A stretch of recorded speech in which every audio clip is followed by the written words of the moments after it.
Students, today we are going to discuss our seventh chapter, that is the last chapter of history, path of modernization.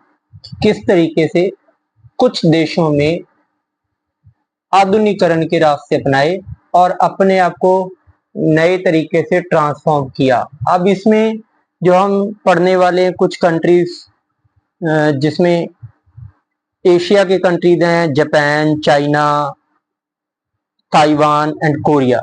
अब early 19th century में East Asia, beginning of 19th century, East Asia को Qing dynasty, एक राज सत्ता थी Qing dynasty, वो चला रही थी।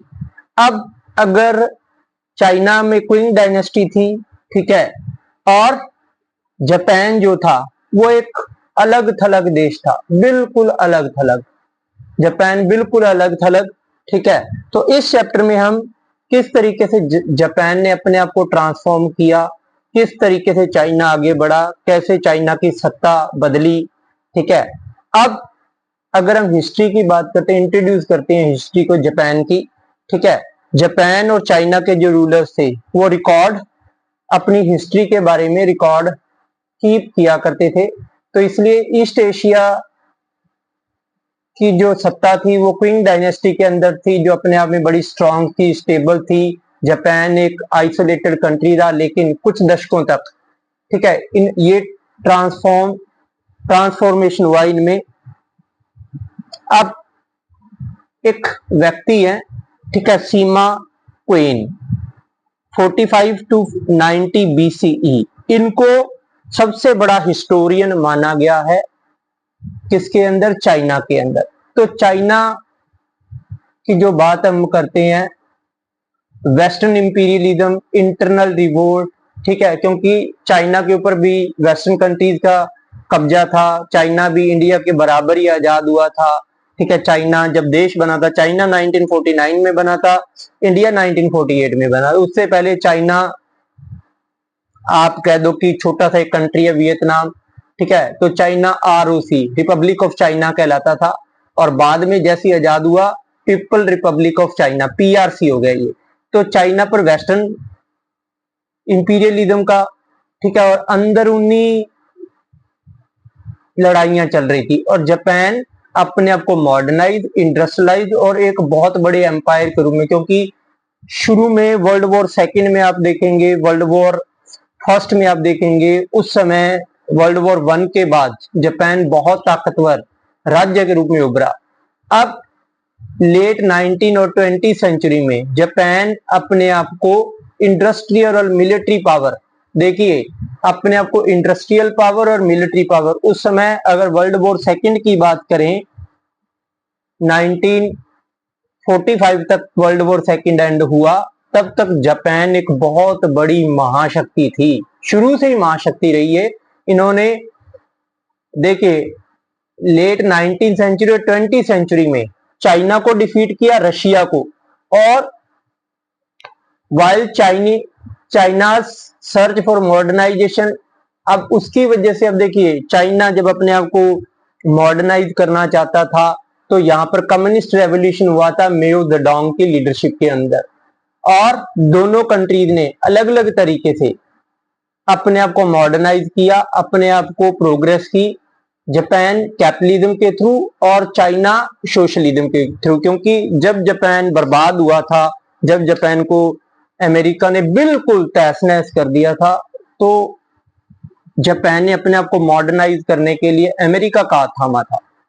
आज जापान की खुद की फोर्सेस नहीं है, तो नाटो की फोर्सेस जापान की मदद करती हैं। तो एक समय पर जापान सबसे बड़ी महाशक्ति थी, और वर्ल्ड वॉर सेकेंड में वो एक तरफ, ठीक है, वो एक्सिस पावर थे, और अलाइड पावर में अमेरिका, USSR, ये सारे थे। अगर जापान के ऊपर बॉम्बिंग नहीं होती तो शायद वर्ल्ड वॉर सेकेंड बहुत लंबा चलता और अमेरिका को युद्ध छोड़कर भागना पड़ता, या अमेरिका युद्ध हार सकता था। इसलिए कुछ लोग ये भी कहते हैं अमेरिका ने जानबूझकर इसके ऊपर बम गिराया ताकि इसे बर्बाद किया जा सके। अब role of tradition and nationalism. ठीक है, जापान का ट्रेडिशनल इंस्टीट्यूशंस है जो पुराने हैं, ठीक है, उनको ट्रांसफॉर्म किया गया डिसिप्लिन की एक, आप कह दो कि डिसिप्लिन चलाया गया कि इसी तरीके से काम होगा, और देश की एकता की बात की गई।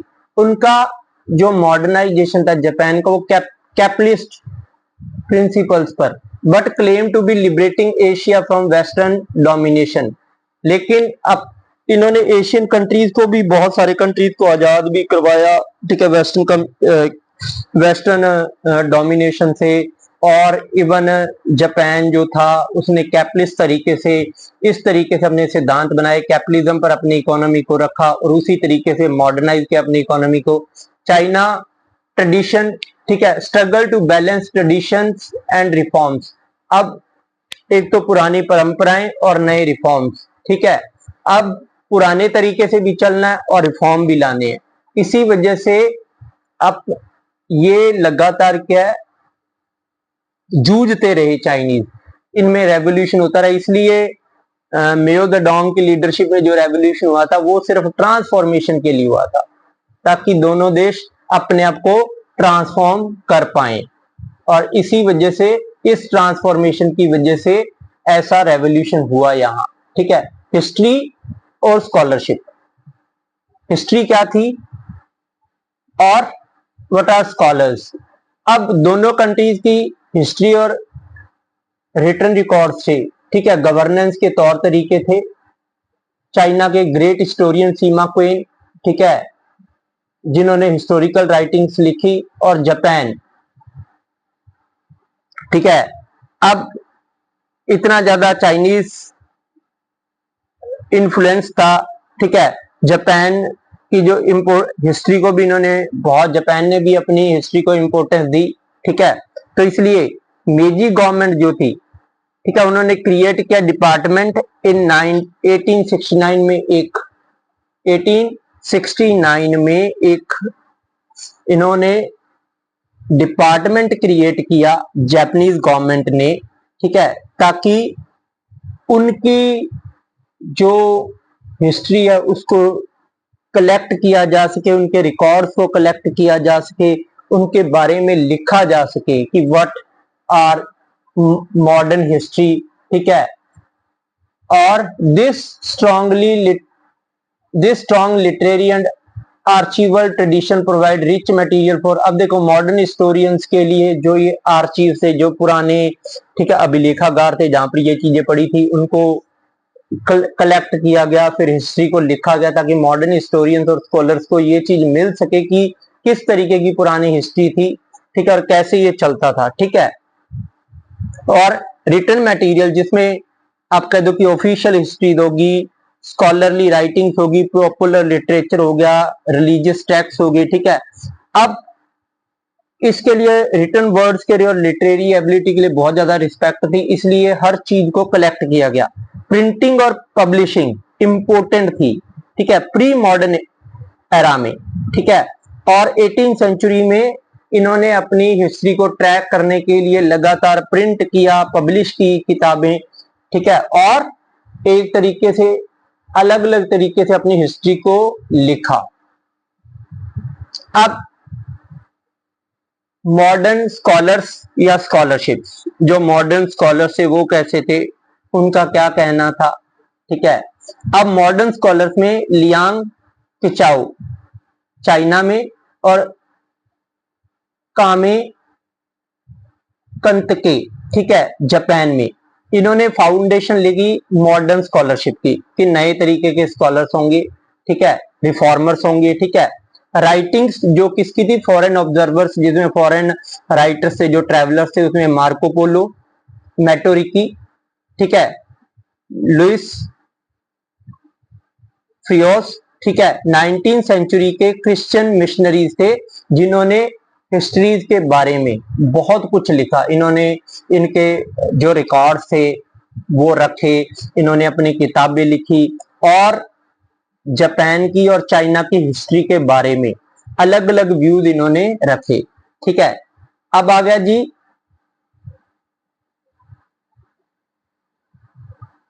ठीक है। अब स्कॉलर्स में नाम है जोसेफ नीदम, ठीक है। हिस्ट्री और साइंस पर चाइना के अंदर चाइनीज साइंस पर और चाइनीज हिस्ट्री पर। और फिर जॉर्ज सैनसम, ठीक है, जापानीज हिस्ट्री पर, ठीक है, उन्होंने जापानीज कल्चर पर, जापानीज हिस्ट्री पर अपनी किताबें लिखी। तो एक ने चाइनीज पर रिसर्च किया, ठीक है, उनकी आप कह दो कि हिस्ट्री और साइंस, उनकी साइंस की जो हिस्ट्री थी चाइना के अंदर वर्क किया उन्होंने, और इन्होंने उनकी जापानीज हिस्ट्री की स्टडी की, जापानीज कल्चर की स्टडी की, ठीक है। अलग अलग तरीके से दोनों ने स्टडी की अपनी, और बहुत सारे वर्क से चाइनीज और जापानीज स्कॉलर्स के, ठीक है, उनको इंग्लिश में ट्रांसलेट किया गया, ठीक है। और ग्लोबल पर्सपेक्टिव दिया गया कि दुनिया में इन्हें जाना जा सके, ठीक है। इनके जो वर्क्स थे ग्लोबली पब्लिश हुए ताकि क्रॉस कल्चरल अंडरस्टैंडिंग हो इन कंट्रीज के बारे में, दूसरे देशों को पता लगे कि चाइना और ये कैसे देश हैं, ठीक है। अब नीतो कॉनन, ठीक है, ए मेजर जापानीज स्कॉलर, ठीक है, फेमस जापानीज स्कॉलर्स जिन्होंने चाइना में स्टडी की, ठीक है। और इनके वर्क ने, अब इन्होंने जो किताबें लिखी उन्होंने इन्फ्लुएंस किया पूरे दुनिया भर के स्कॉलर्स को, जानने के लिए मजबूर किया, या इनके बारे में जानने के लिए ऐसा कहा कि आप दूसरे देशों को भी जानिए, ठीक है। नीतो कॉनन ने नए तरीके की स्टडी हिस्ट्री, ठीक है, जो कहाँ डेवलप हुई थी, वेस्ट के अंदर। इन्होंने जो हिस्ट्री स्टडी की वो डेवलप हुई थी वेस्ट में, उस तरीके की हिस्ट्री को उस तरीके से स्टडी करना चालू किया, ठीक है। और ये एक बहुत बड़े पत्रकार भी थे, जर्नलिस्ट भी थे। तो इन्होंने department of oriental study at Kyoto university, ठीक है, डिपार्टमेंट ऑफ ओरिएंटल स्टडीज, ठीक है, कोयोटो यूनिवर्सिटी में 1907 में स्टार्ट करने में मदद की। तो एक ऐसा स्कॉलर, ठीक है, जापानीज था, ठीक है, जिन्होंने चाइना में स्टडी की और जापान में आके एक यूनिवर्सिटी स्टार्ट करने में मदद की सरकार को, ठीक है। अब इनकी बुक शिनरॉन, ठीक है, ऑन चाइना 1914, ठीक है, ऑन चाइना 1914, जिसमें इन्होंने सजेस्ट किया चाइना को अपने लोकल कम्युनिटीज को इंप्रूव करना चाहिए। Chinese Republic government could revive local autonomy की, लोकल जो कम्युनिटीज है उनको इंप्रूव करना चाहिए और नए तरीके की गवर्नमेंट बनानी चाहिए, नए तरीके की सरकार बनानी चाहिए जहां लोगों के पास पावर हो, जहां लोगों के पास पावर हो। अब नए तरीके की सरकार बनाने की बात की, तो ऐसी सरकार जहां लोगों के पास हो और अरिस्टोक्रेसी जो है, जो धनवान लोग सत्ता पर बैठे हैं, उनकी सत्ता का अंत हो पाए। तो इन्होंने चाइना के अंदर नए तरीके की गवर्नमेंट को रिवाइव करने की कोशिश की, ठीक है, जिसमें लोगों के पास पावर हो और पुराना जो सेंट्रलाइज ऑटोक्रेटिक कंट्रोल है, अरिस्टोक्रेटिक ऑटोक्रेटिक, उसको खत्म किया जा सके। He recognise China latent democratic potential, की बहुत ज्यादा क्षमता है डेमोक्रेसी के अंदर, ठीक है। दो ही अंडर एस्टिमेट चाइनीज, लेकिन उन्होंने चाइनीज जो राष्ट्रवाद है उसको इतना अच्छा नहीं समझा। उन्होंने मतलब ये माना कि इनका जो राष्ट्रवाद है वो अच्छा नहीं है, लेकिन ये गलत सोच रहे थे। अब है जी geography and culture.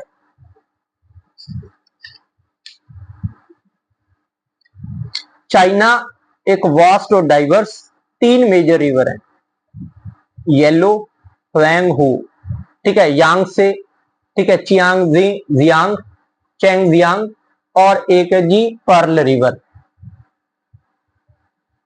Dominant ethnic group जो है, जातियां जो मेन है, हैन चाइनीज। अब Han Chinese dominant ethnic group है, और माइनॉरिटीज में है उइगर, ये एक तरीके के मुस्लिम है, हुई, मंचू और टिबेटियंस, ठीक है। कुजीन अलग अलग हैं, हर रीजन में अलग अलग तरीके के, ठीक है। Cantonese dim sum to spicy Sichuan dish.